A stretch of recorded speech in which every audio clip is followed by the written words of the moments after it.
이 소식 사회부 백길종 기자와 더 자세히 알아보겠습니다. 어서 오십시오. 백 기자, 검찰 특별수사본부가 오늘 이태원 참사와 관련해서 9명을 추가로 입건했습니다. 어떤 의미가 있다고 봐야 할까요?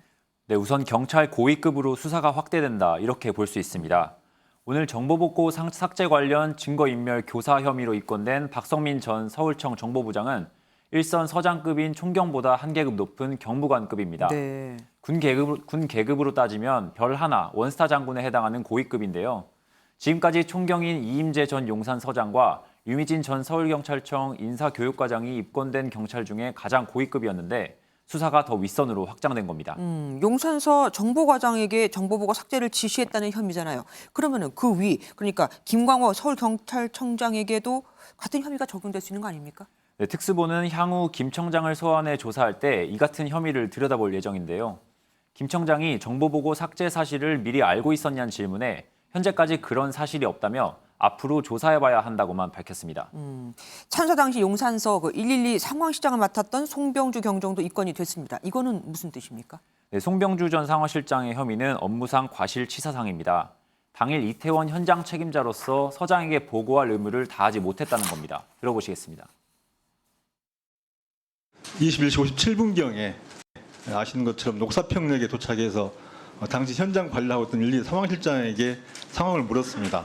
지금 사람들이 좀 많고 차가 정체되고 있으나 특별한 상황은 없다고. 네, 지난 16일 국회에서 이임재 전 서장이 한 발언인데요. 네. 송 전 실장 조사를 통해 늑장 대응으로 비판받았던 이 전 서장 발언의 진위를 따져볼 것으로 보입니다. 그리고 용산서장 같은 경우에는 전 서장이죠.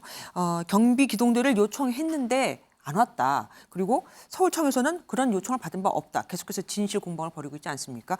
그러면은 지금 이 공방도 송 전 실장에게 물어보면 되는 거 아니겠어요? 네, 그렇습니다. 참사 당일 기동대 병력이 없던 것이 누구 책임이냐를 두고 진실 공방이 벌어지고 있는데요. 네. 지난주 국회에 출석한 이임재 전 용산서장은 서울청에 경비 기동대를 요청했다고 계속 주장하고 있습니다. 그제 특수본 조사에 나와서도 입장을 바꾸지 않았는데요. 이 전 서장이 기동대 요청 지시를 했다면 이 지시가 송 전 실장을 거쳐갔을 가능성이 있습니다. 하지만 특수본은 용산경찰서의 기동대 요청은 아직 확인된 게 없다고 거듭 밝히고 있습니다. 네. 이 부분에 대해 송 전 실장을 통해 사실관계를 따져볼 계획입니다. 조사 결과에 따라선 서울청 경비부장 등 고위급으로 수사가 확대될 가능성도 있습니다. 이상민 행정안전부 장관을 고발한 소방노조 관계자에 대한 고발인 수사도 있었던데요. 네, 그렇습니다. 소환 조사인데요. 지난 14일 이태원 참사에 책임이 있다며 이상민 장관을 고발한 소방노조가 고발인 자격으로 경찰에 출석했습니다. 소방노조는 출석에 앞서 기자회견을 열고 총체적 책임은 이 장관에게 있다며 이 장관 집무실 압수수색을 촉구했습니다.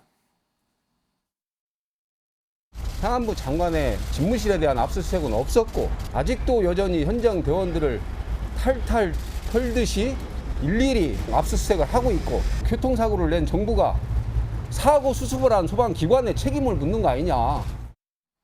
오늘 고발인 조사는 2시간가량 있었는데요. 네. 행안부 직원을 넘어 이상민 장관 조사로까지 이어질지 관심입니다.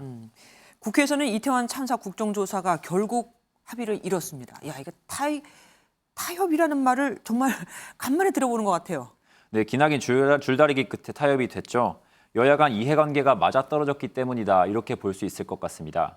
아무래도 집권 여당인 국민의힘은 윤석열 정부 첫 예산안 처리가 안 되면 곤란하고 더불어민주당도 국정조사를 일방적으로 밀어붙이면 참사를 정쟁으로 이용한다 이런 느낌을 줄 수 있으니 부담이었던 것으로 풀이됩니다. 네. 다만 불씨는 남아 있습니다. 45일 이후 조사 기간을 연장할 수 있다는 내용이 있어 종료 시점이 다가오면 기간 연장을 두고 여야가 다시 신경전을 벌일 수 있는 겁니다. 더욱이 예산안 처리를 놓고 여야 간 팽팽한 줄다리기가 이어지고 있어서 법정 시한인 12월 2일 안에 처리할 수 있을지 걱정하는 시각도 많습니다. 예, 끝까지 지켜봐야겠습니다. 네, 여기에 위원회가 특별히 필요하다고 인정해 의결로 정하는 기관을 조사 대상에 포함할 수 있게 하는 부분도 있는데요. 추후 양당이 조사 대상을 추가하는 문제로 신경전을 벌일 수 있다는 분석도 나옵니다. 뭐 그 과정에서 계속해서 또 타협점을 찾으면 좋겠죠. 지금까지 백길종 기자와 함께했습니다. 안녕하세요, 김주하입니다. 공정하고 신속한 MBN 뉴스 유튜브를 통해서도 만나보실 수 있습니다. 특히 더 많은 뉴스와 라이브를 보고 싶으시다면 오른쪽을 눌러서 구독하시면 됩니다. 어렵지 않죠? 빠르고 정확한 뉴스로 계속 찾아뵙겠습니다. MBN 뉴스를 시청해 주신 여러분 고맙습니다.